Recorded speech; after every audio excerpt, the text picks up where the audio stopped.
by the ancient sages, the power which made a man a rishi or kavi and no longer a mere thinker is a sort of light in the soul by which things unseen become as evident and real to it, to the soul, and not merely to the intellect, as do things seen in the physical eye. Now this is very interesting.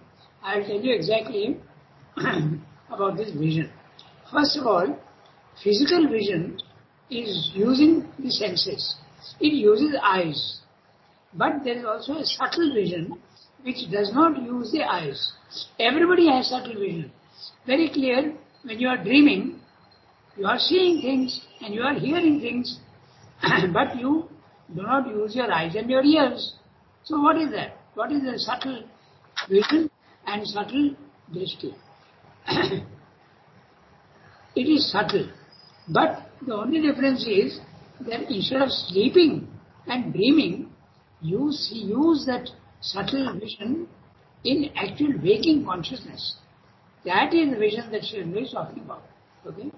Even when I am waking and talking to somebody, I can see subtle things. When mother is talking to somebody, she knows the condition of that man. She knows what he is thinking, what he is emoting. Okay? So that is vision. Internal vision, and Sri is calling it a man. The one who has internal vision is a rishi. Okay? Now I'll tell you a very interesting thing. Sri Aurobindo calls Bankim Chandra Chatterjee a rishi. Okay?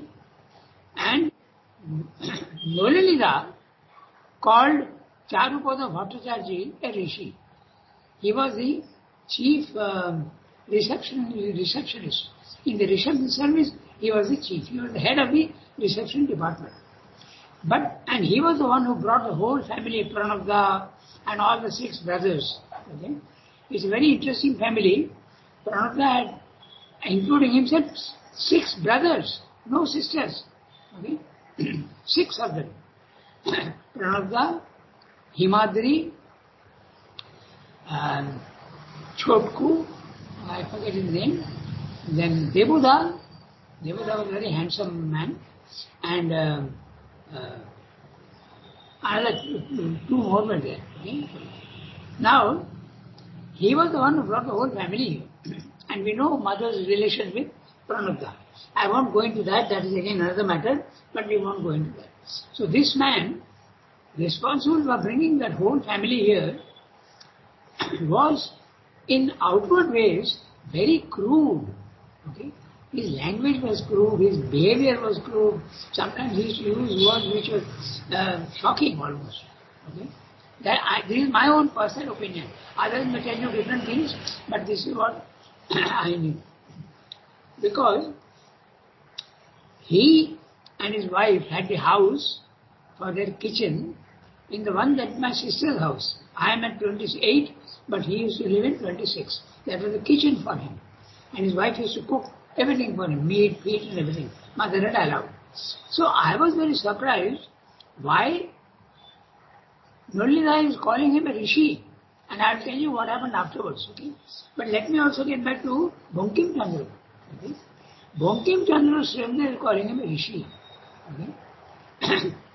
When he wrote the Vande Mataram poem in Anandamath, which is a novel, and he had written, in Anandamath he had written them. And people said, what is this language? It is neither Sanskrit nor Bengali. Okay? It's a mixture of both. So he said, you people don't understand, but one day the whole nation will be singing this song. Okay? He could see that. Okay? So he was a... But on the other hand, that's what I'm telling you what the rishi is. He has his vision, internal vision. But when Bankim Chandra went to Ramakrishna, okay, Ramakrishna did not like him at all. Okay? He said, what is this man?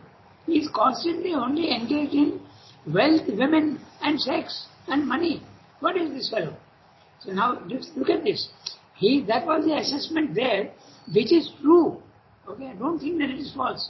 It is true. Yet Sri Aurobindo calls him a rishi. So it's not the external man that is important. It is the internal vision that you have. Okay? And the proof that Charupada was really a rishi came to me in a very interesting manner. Let me finish, then you ask me questions. Okay? So one day I was sitting, I used to go to Temiben. Okay? Temiben, I used to see her every Saturday, and we used to do some work also, and I used to have a chat with her over a cup of tea. The tea used to come to her room when I was there, not downstairs in the basement tea room. No, it is not there. So one day she told me something very interesting. She said that I was having an experience, okay, and I could feel some sort of fire-like thing on my head, okay. And when I went for the tea, Charupada saw me, and Charupada said, "Oh, Temi, you are looking like a yogini," okay. And he could see that what was happening in me. Okay? Then I understood what rishi is. He need not be at all a very polished, very sattvic man. Okay? Exactly in both cases, you have this strange phenomena of outer nature, pretty horrible, but internal vision is there. Okay? It's very interesting what I am telling you, because only when that happened, everyone told me this, then I understood how he was a rishi, how Nulida had called him a rishi. Okay? A crude man on the whole. But this is what happened. So exactly the same thing happened with Bankim Chandra also, with Ramakrishna. So, this is what Swami is saying. I come back to the text now. Okay? This internal vision, drishti, the power so highly valued by the ancient sages, the power which made a man a rishi or kavi, and no longer a mere thinker, is a sort of light in the soul by which things unseen become as evident and real to it, to the soul and not merely to the intellect, as do things seen to the physical eye. You see these subtle things as clearly as a normal man sees physical things. Okay? In the physical world, there are always two forms of knowledge, the direct and the indirect, pratyaksha and paroksha. Pratyaksha, prati aksha, aksha is sight, pratyaksha in front of, facing the eye, that is the physical thing, of that which is present to the eyes, and paroksha, para means far away, okay? Different, another, aksha, okay? So that which is subtle, of that which is remote from and beyond our vision. When the object is beyond our vision, we are necessarily obliged to arrive at an idea of it by inference, imagination, analogy, by hearing the description of others who have seen it, or by studying pictorial or other representations of it. These are available, if these are available. So this is the normal way of seeing and understanding things. By putting together all these aids, what are the aids? Inference, imagination, analogy. By putting together all these aids, we can indeed arrive at a more or less adequate idea or suggested image of the object. But we do not realize the thing itself. It is not yet of a reality. We don't see the thing itself. We only have a vague picture of it. But once we have seen it with the eyes, for no other sense is adequate, we possess, we realize. It is there secure in our satisfied being. Okay? What you have seen and understood by the mind and collecting, you can forget. But if you have an experience in the soul, the satisfied being, you can never forget. It is there secure. Secure means that you will never lose it in our satisfied being, part of ourselves in knowledge. Okay? Precisely the same rule holds good of psychical things. Psychical means psychological, okay? Internal, not visible, okay? And of the self. We may hear clear and luminous teachings about the self from philosophers or teachers or from ancient writings. We may, by thought inference, imagination, analogy. He is repeating all those things. Thought, inference, imagination, analogy. This is a normal man who understands in this way. Thought, inference, imagination, analogy. Or by any other available means, attempts to form a mental picture or conception of it. We may hold firmly that conception in our mind and fix it by an entire and exclusive concentration. There is a footnote we will read at the end. But we have not yet realized it. We have not seen God. Note the word realize. To make it real to all the senses. Okay, that is realization. Not only mind. But we have not yet realized it.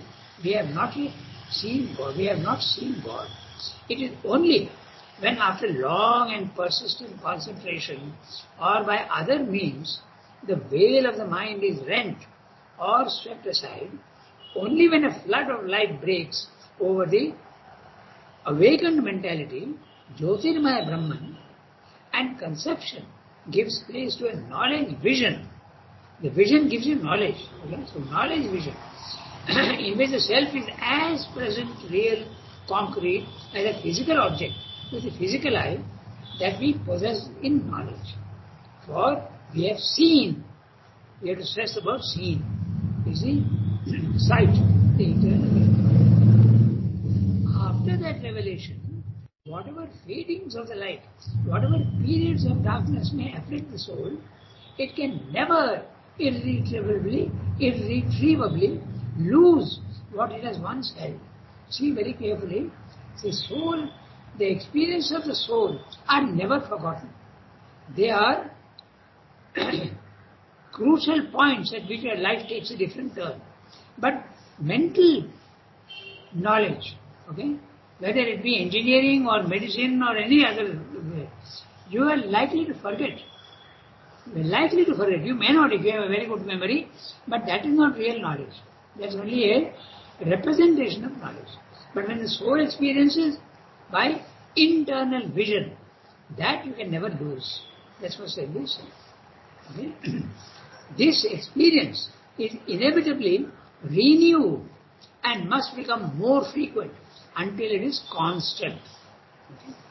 When and how soon depends on the devotion and persistence with which we insist on the path and besiege by our will or our love the hidden deity. Note the word besiege. Besiege is to surround and bring under your control. When an army besieges a town, the town is now depending on the army. So this is what Swami is saying. Look at the word he uses. Okay? You besiege your will, like a little child demanding things from the mother as a right. Okay? As a right. You have a right over your mother. You have to do that also with the divine. Okay? On the devotion person which we insist on the path and besiege by our will or our love the hidden deity. Will be in Jnana Yoga and love will be in Bhakti Yoga.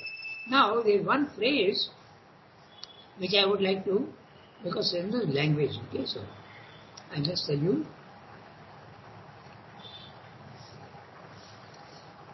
Now, the sentence is,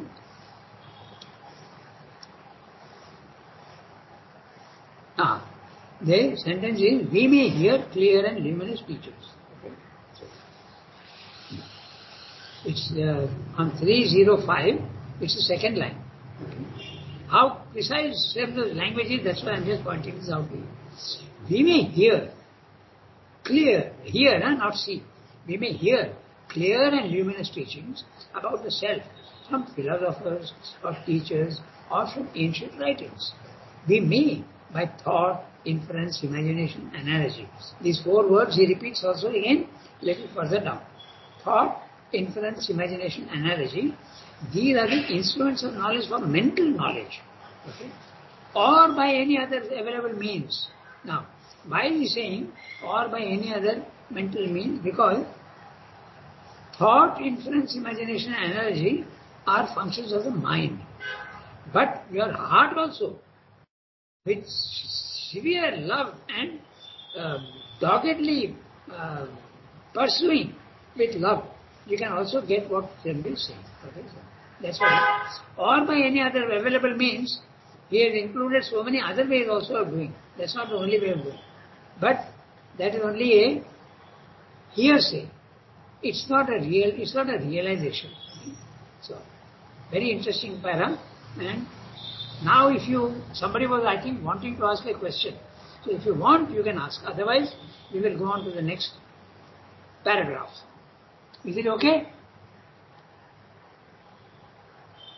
Ranga, yes. with Jnana Yoga, we can realize, but with Bhakti Yoga also we can realize the same thing, no? Yeah, but he is not talking of realization here.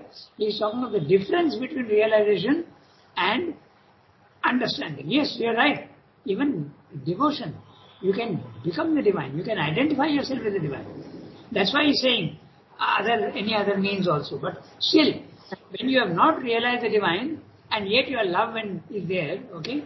So it's only a picture. You have a picture of God, okay? Have I seen God? No. I have only seen a photograph of mother and sister. But have I experienced them in my soul? Not yet, okay? That's why he is mentioning that. You are right. That's why he is saying any other means. In fact, there are so many yogas, na? There is Raj Yoga, a different type of approach to God. Then there is also Jnana Yoga, Bhakti Yoga, Karma Yoga. There are many other yogas which are not very well known. One is Kriya Yoga, okay, initiated by Bengali householder, okay, Lahiri Mosai, okay. He started this Kriya Yoga, and if you have read that very interesting book, autobiography. Yes, that man, he was a disciple of Lahiri Mosai. Okay? He was a disciple of that man. And he reached great heights. When he died in California, his body did not decompose for 21 days. That's a fact. And it happened in America, so there is no denying it. They are all materialists. They won't make up stories. It's a very interesting book. And he was a disciple of Lahiri Mosai, who created the Kriya Yoga. Kriya Yoga is very often not spoken of. Okay. It is not spoken of, but it is there. There are many other yogas which we don't need to, which are not spoken of, but they are there. After all, the divine is infinite, and so there must be infinite paths. But they are the most well-known.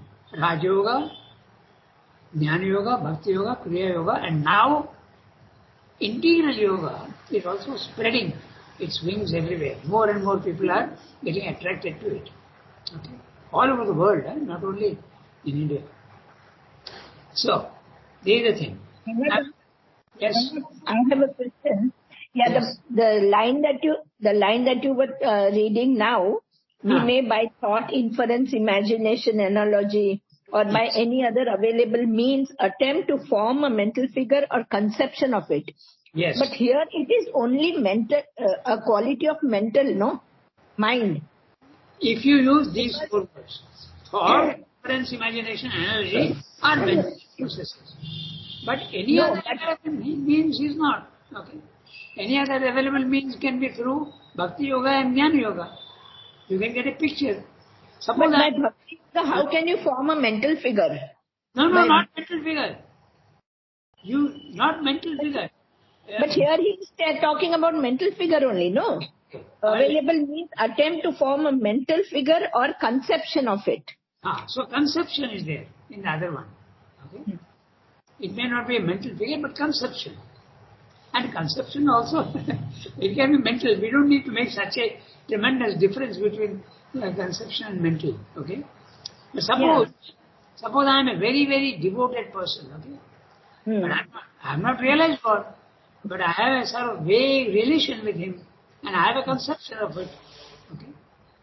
That's what it means. The difference between realization, seeing actually, and having a picture of it in your consciousness, whether it be mental or vital, anything. Okay?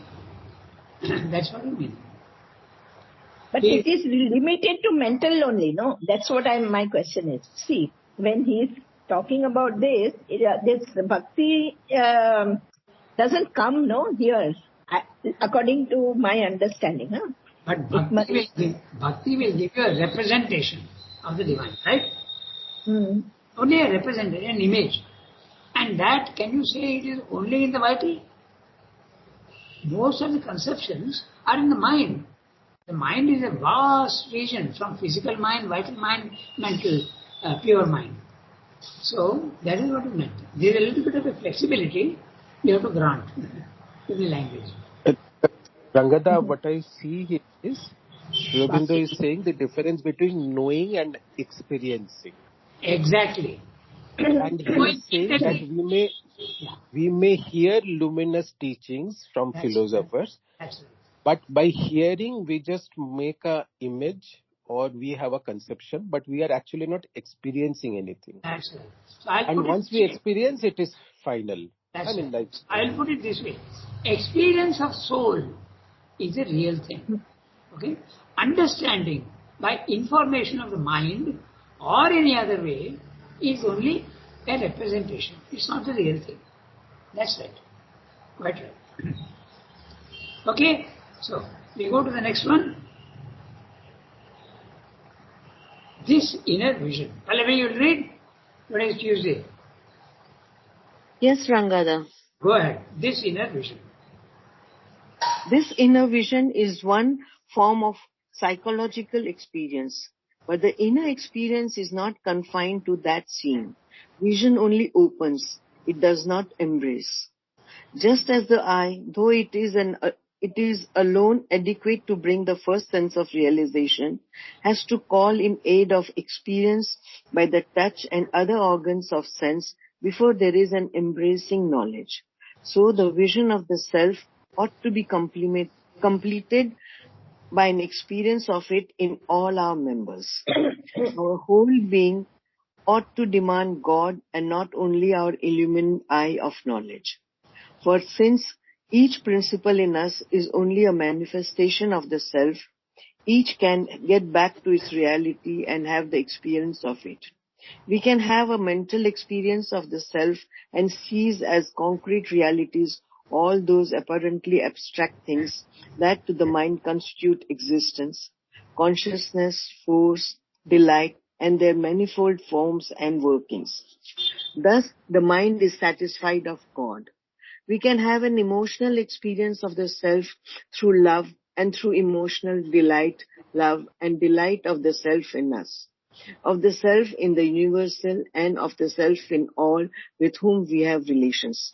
Thus, the heart is satisfied of God. We can have an aesthetic experience of the self in beauty, a delight perception and taste of the absolute reality, all beautiful in everything, whether created by ourselves or nature, in its appeal to aesthetic mind and the senses. Thus, the sense is satisfied of God. We can have even the vital nervous experience and practically the physical sense of the self in all life and formation and in all workings of powers, forces, energies that operate through us or others in the world. Thus the life and the body are satisfied of God. Now look at that. Huh? So he is now going beyond the I. He is saying that you should experience the divine or anything else also. A total experience will include all the senses. Okay, you should be able to see God, hear God, touch God, even smell and taste God. Okay. But very interesting smell God. When we used to go to mother, she used to use a lot of perfume. Okay, mind you, she is divine, so she can use these luxuries without attachment and desire. Okay, remember that. Okay, somebody used to say, "Oh," somebody told mother, "Oh, mother is using silk sarees and perfumes."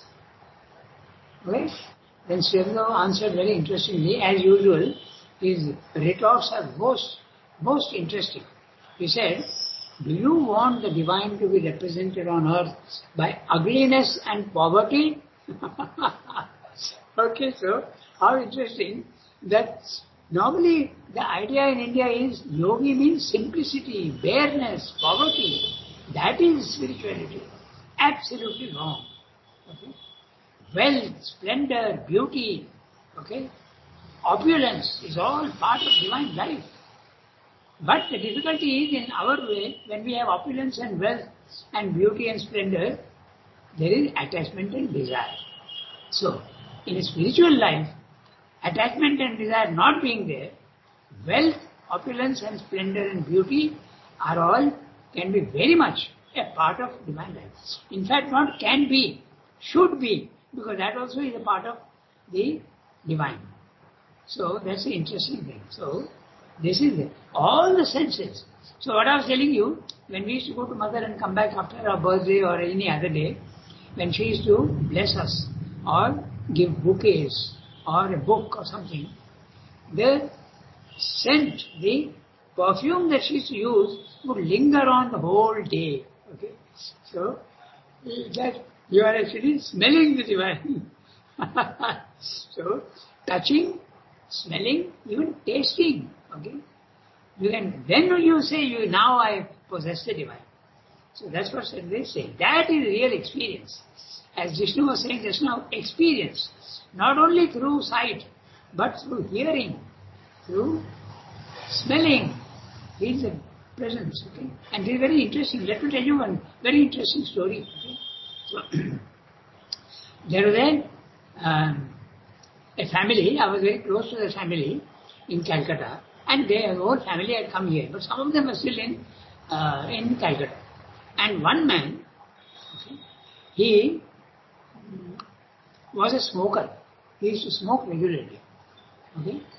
And the particular brand of cigarette that he used to smoke. Okay? And he had a daughter who was very sensitive. Okay? She was very intelligent also. She is now in America, done her economics, and she is in a very good position, and she was there in America. She came here also recently. So she was telling us a very interesting story. When her father died, one day she felt very strongly his presence. And what was the form of that presence? She could smell that particular smell which he used to use, that tobacco. Okay? And it was absolutely concrete. She being able to smell it. Now, that tobacco is not there in the physical world, so it's a subtle smell. But through that smell, so you can, all these senses, okay, they can be operative in this way. And she could very clearly feel his presence, and it was fortified and confirmed by the smell of the tobacco. Okay? It's a very interesting thing. So, you have to realize the divine by sight, by hearing, by smell, taste and touch. Okay? So, very interesting paragraph. But Rangada, yes, tell me. that can be a hallucination also, no? There can be, but it depends on the person who is reporting. Okay, if it is genuine, okay, like I tell you, my watchman once in the press saw some subtle beings. Okay, and many people didn't believe that. We reported the matter to mother, and when he came to me, he was telling me the story, and when he was telling me the story, all his hair was standing up. Horripilation. Okay? So now tell me, was that really an imagination or was it a real experience? Physically is a proof that what he is telling you really affected him. So what you are saying is right. Sometimes it can be hallucination. But in this case, she had not invited the smell. Okay? It came by itself. And that is what made, she was thinking of him and his presence was there. After death also. Okay? So, that's why. It can be a hallucination, but it can also be a reality. Okay? So we have 10 minutes more. Let's read the next paragraph. Okay? Or if you want, I can read them. But it's very clear what Swami is saying. No? He is using the word, the sense is satisfied of God. Okay? The body is satisfied of God. The mind is satisfied of God. Okay? The vital is satisfied of God. Everything. Okay? All the senses. Then the experience of the divine is complete. Okay? Now let's read the next one. Tarika, since you come only on Tuesdays and sometimes on Saturdays, you can read this. All this knowledge and experience. You got the text? Maybe she is not there. If she is not there, then Shilpa, You can read if you have the text. You have the text? Yes. Okay, go ahead. All this knowledge. Yes. Sorry, Ranga, I could not unmute my. Okay, no No, problem. I could not unmute my this thing. That I'm here only, but it's okay. Let Shilpa read. It's okay. It's okay, Tarika. When if you can, please read. No problem. Okay. No, Shilpa read. No problem. I'm just saying I could not Okay. unmute my mic at that moment. Yeah. Okay. All this knowledge, shall I? Yes, go ahead.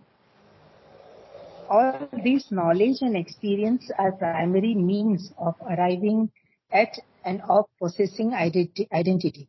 It is our self that we see and experience, and therefore vision and experience are incomplete unless they culminate in identity, unless we are able to live in all our being the supreme Vedantic knowledge, He am I. We must not only see God and embrace Him, but become that reality. We must become one with the self in its transcendence of all form and manifestation by the resolution, the sublimation or the escape from itself of ego and all its belonging into that from which they proceed, as well as become the self in all its manifested existences and becomings, one with it in the infinite existence, consciousness, peace, delight by which it revealed itself in us, and one with it in action, formation, play of self-conception with which is Garbha guards itself in the world. Shilpa, you are a Gujarati and you read Garba. It is Garbs, okay? Garb means to clothe yourself, okay? It's a very small para, we'll go through it, okay? All this knowledge and experience are primary means of arriving at and of possessing identity. Identity, you become God. You become one with the divine, okay? Possessing. Shivana is very fond of the word used, possess. Okay? It's got a lot of implications. When you possess something, you can do whatever you want with it. Okay? So that is the possessing the divine. It is our self that we see and experience. Our self, okay? The real being. It's our self that we see and experience, and therefore vision and experience are incomplete unless they culminate in identity. So, he is going by paragraph by paragraph. First paragraph he said, you have to see vision.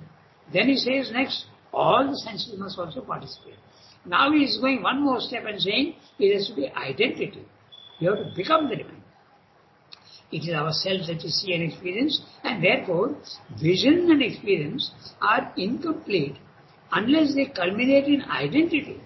Unless we are able to live in all our being, external being also, not only internal being, the supreme Vedantic knowledge, He am I. Soham asmi, I am the divine. Now this concept is there only in Advaita. In all other religions it is not there. You can have a relation with the divine, but you cannot become the divine. It is blasphemy to say that you can become divine. But no, in Indian Vedanta, you are essentially the divine. Yes, you have many defects, but those defects are only coverings. Okay? Just like the outer coverings of all these fruits. Okay? Take for instance the pineapple. All spiny, spiky, but inside wonderful. Same thing with the orange. Okay? Outside is bitter, rind, and inside is delightful juice. Okay? That's exactly how it should be. So we are covered up with all sorts of bad ideas and bad vital movements, and our body is absolutely a crude stone-like structure. But inside you are divine. That's what I'm saying. He am I. We must not only see God and embrace Him, but become that reality.